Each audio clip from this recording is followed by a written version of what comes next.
My husband beat and choked me after I told his friend that the food he made was great. Now he is out of my life. My husband cheated on me for 2 years. However, every time he gets a new friend, he thinks I am into them or having intimacy with them. He gave me a concussion because I hugged his friend after helping his wife give birth at home, and his friend was trying to say thank you. I didn't want to hug the guy anyway, but I was being polite and we were in their house. I got a new job at a restaurant, and one of my coworkers is really attention-seeking, and he is dating another girl coworker. We have karaoke nights on the Mondays that I work, and the coworker always comes and sings a lot and is drunk. I don't talk to this dude or acknowledge him because my husband thinks he is attention-seeking. I sang a song at karaoke, and my coworker commented on it. Now my husband is mad because he says I don't have boundaries when I ask him to have boundaries with women. His friend was a few hours late to meet up with him the other day. I was home alone and cleaning the house and had music on. My husband called me 10 times and I didn't notice because I was cleaning and didn't have my phone. I also missed a call from my friend. I answered his last call, and he accused me of having his friend over and having intimacy with him. We even had a friend who was a homeless meth dude, and the friend talked to me about how he was sleeping with some dude's wife while my husband was right there picking stuff up. He got mad at me for having that conversation,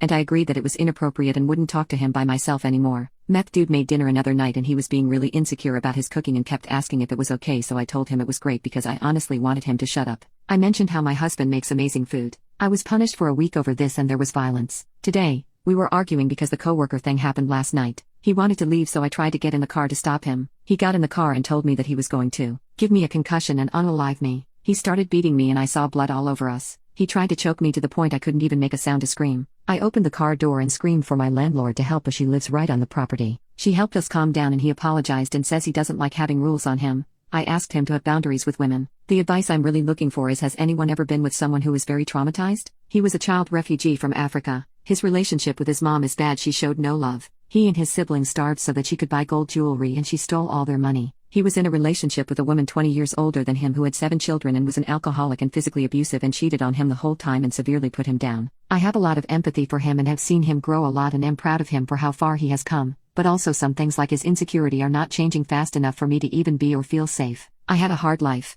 I was assaulted a lot as a child and beat. I have been drugged and assaulted many times as I got older. I was put in lockdown facilities from 13 to 18 because my parents listened to therapists and thought I was mentally ill. Despite all of these things, I am an optimistic person. I learned how to heal myself, and in the lockdowns, I learned how to find freedom within myself when I had nothing. I have always been psychologically aware and intelligent in the way that I can help people, help myself, and I can understand what is going on in people's hearts. I see the true person who wants to be free in him, who is caged by all of his pain, but it has taken a toll on me. His cheating made me lose myself and I was a shell of a human until recently. I have been getting back up on my feet, but I feel like because I have better energy now, men are becoming more attracted to me, and now my husband is starting to become paranoid and insecure again when I have never betrayed him like that, and I never will. But when you're paranoid, everything you see feeds your assumptions. I guess I am just wondering, has anyone been with someone so traumatized and had to be patient for their growth? Update: it's been a month, and he is gone. I let him keep the car because it was the only way to get him to leave ASAP. My family came. It was the longest we had gone without seeing each other. He had us hating each other for the past year,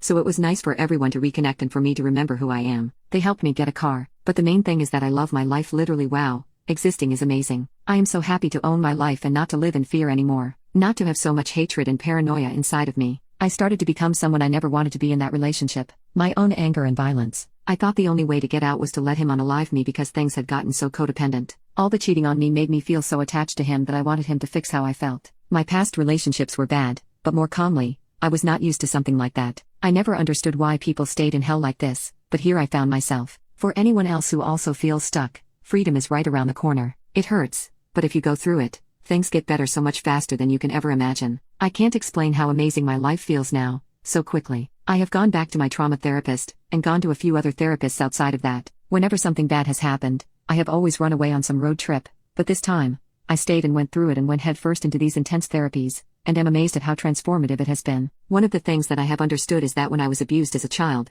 I was not allowed to have boundaries with my parents. I always stood up to them, and every time I got beat, I would stand back up, but I started to become silent when the police told me that my mother was allowed to beat me because I had a weed pipe. I think that I stopped expecting people to respect me or my boundaries, so I gave up on them and learned how to be really flexible for everyone else. Now I am learning to speak up for myself even with small things. Pretty interesting how people actually listen when you say no, lol. I'm planning on staying single until Jesus Christ knocks on my door, lol. I'm not even gonna make out with anyone. I just want to come back to myself and my own freedom and strength.